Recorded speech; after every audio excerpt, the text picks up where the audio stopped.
back. Now the next menu over is going to be the design menu. And design menu is going to be similar to the design menu in both PowerPoint as well as Excel. And what you're going to be able to do is to change the theme which controls the look of your document. So for example, what you'll be able to do is to come to this left-hand corner and you'll be able to change the look of your document based on font and based on color scheme. So once you have a theme that you like, you can click the theme. And once you do that, what you're going to notice is that you have formatting structures that will appear within that theme.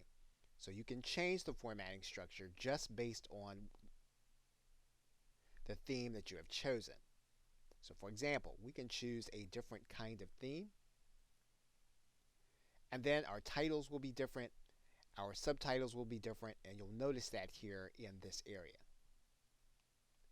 When you're working with a theme, you can change the fonts in that theme.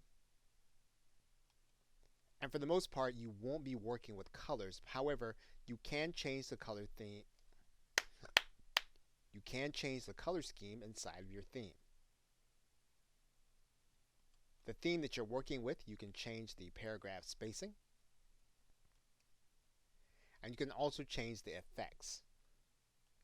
Now, if you want to go back to the original theme, what you can do is you can go to this area and you can reset to the theme from the template.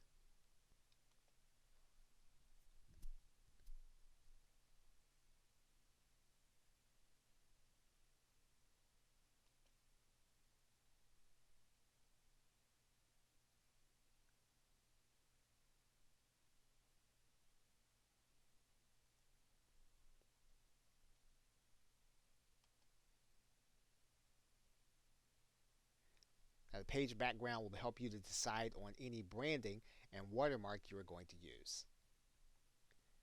Okay, so with that, thanks, and I will see you in another video.